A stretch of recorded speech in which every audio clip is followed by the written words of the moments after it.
Hey folks, this is Angela Cornelius and Matt Willens coming to you with this episode of Endocrine Knowledge. So how we're going to work through this is we're going to present a case, and then Matt and I will talk our way through the case and kind of determine what we think and just stream of thought of what's going on. You are dispatched for a 31-year-old female with altered LOC and fever. Patient is delirious and somewhat difficult to rouse.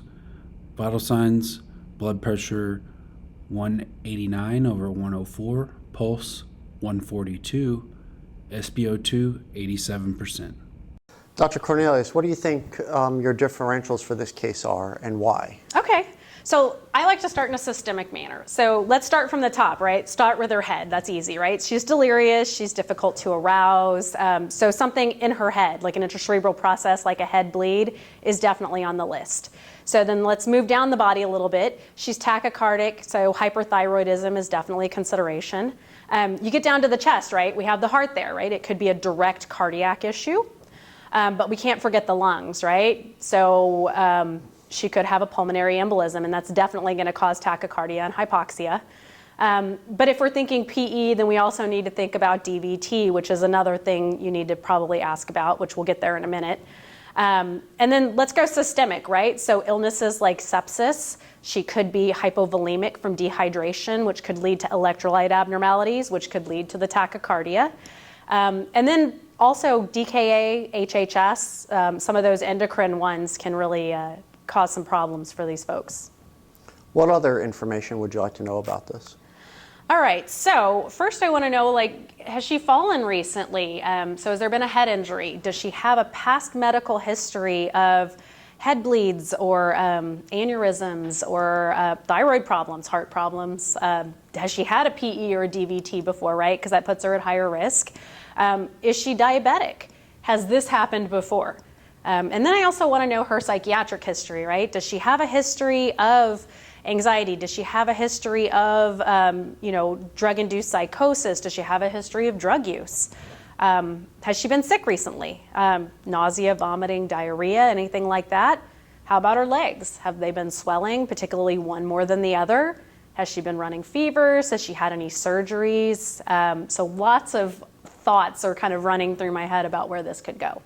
HPI. Patient's husband is present and says she has been feeling very anxious over the last week, but he assumed it was stress from the new baby and breastfeeding. She had been shaky and had been vomiting for the last few days. She has not had fevers that he knew of. He said today when the baby cried for her morning feeding, his wife didn't get up. When he woke her, she was confused as to why she needed to get the baby up and fell back asleep. After feeding the baby, he came back and he couldn't get her to wake up. Past medical history: only anxiety and palpitations for years. Fingerstick glucose 122. With those more information, would that change your diagnosis? Yeah, absolutely.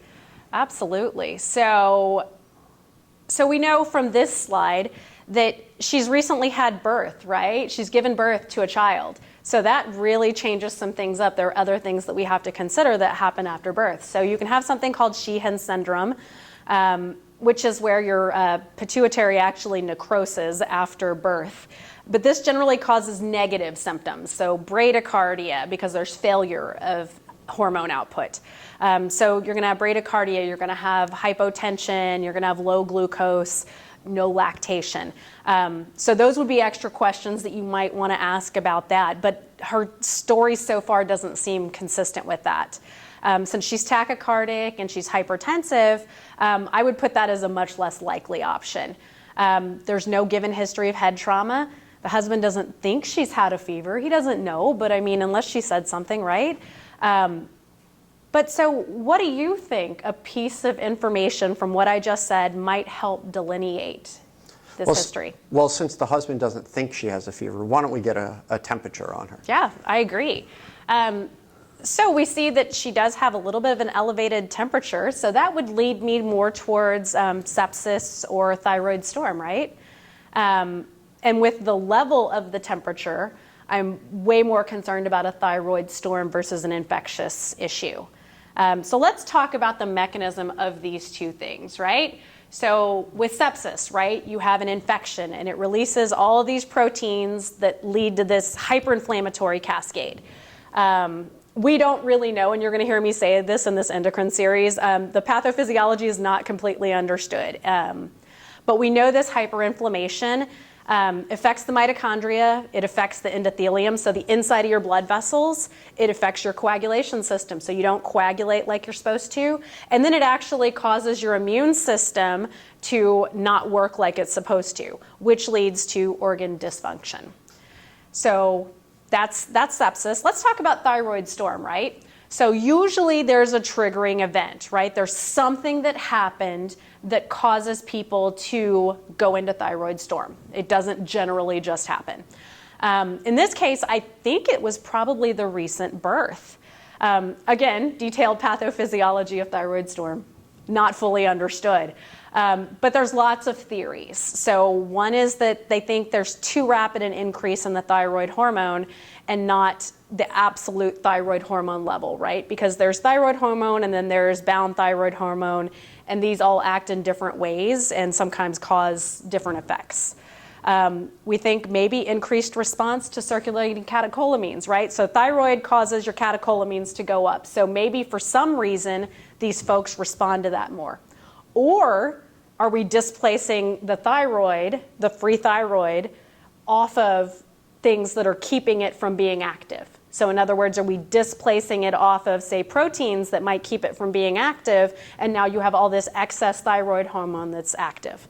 So we don't know, but we know that thyroid hormone, right, is the kind of the powerhouse of the body, right?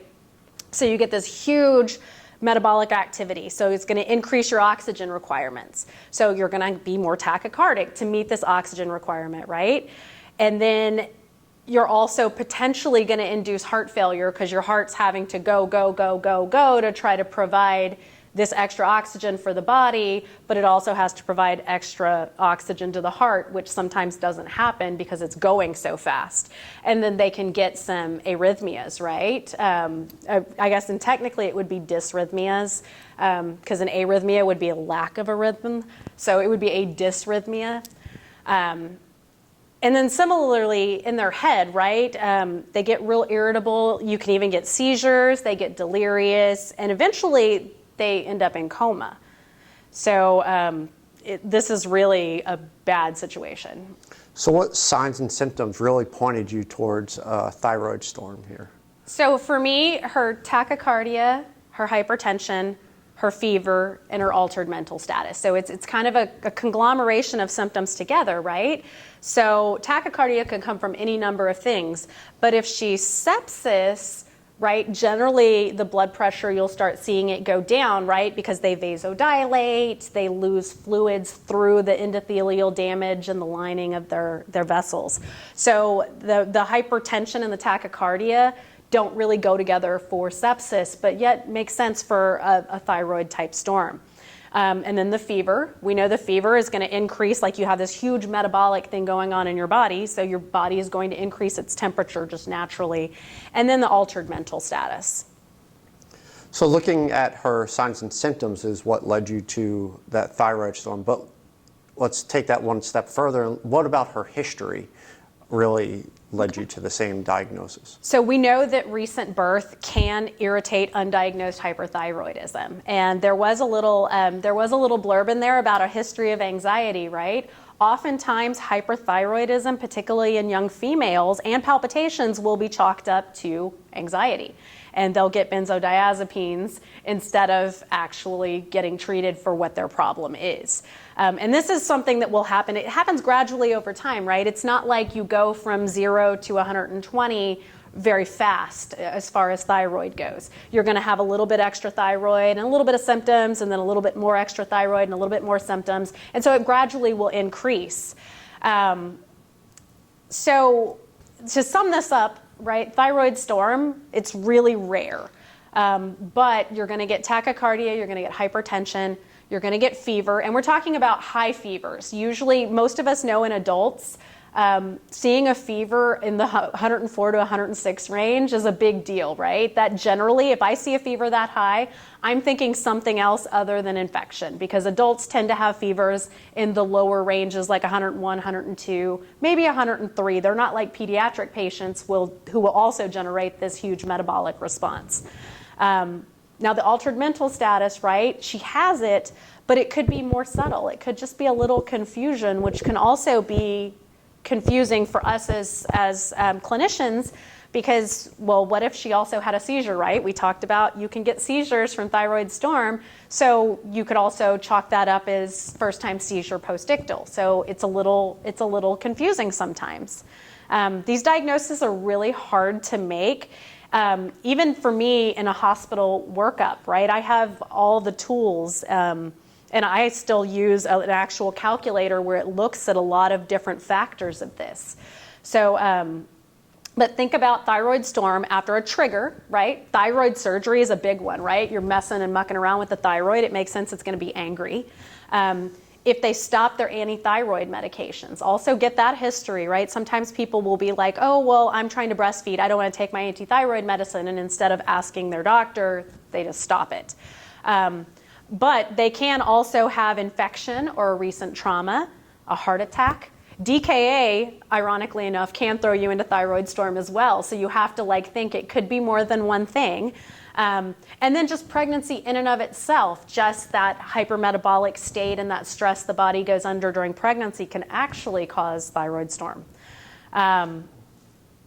So looking for historical factors is kind of a big deal in this. And even if you don't make the diagnosis, sometimes you finding that one historical factor can really help us in the hospital figure it out a little faster as well. What tests would you run in the hospital compared to what do you want us to do in the field?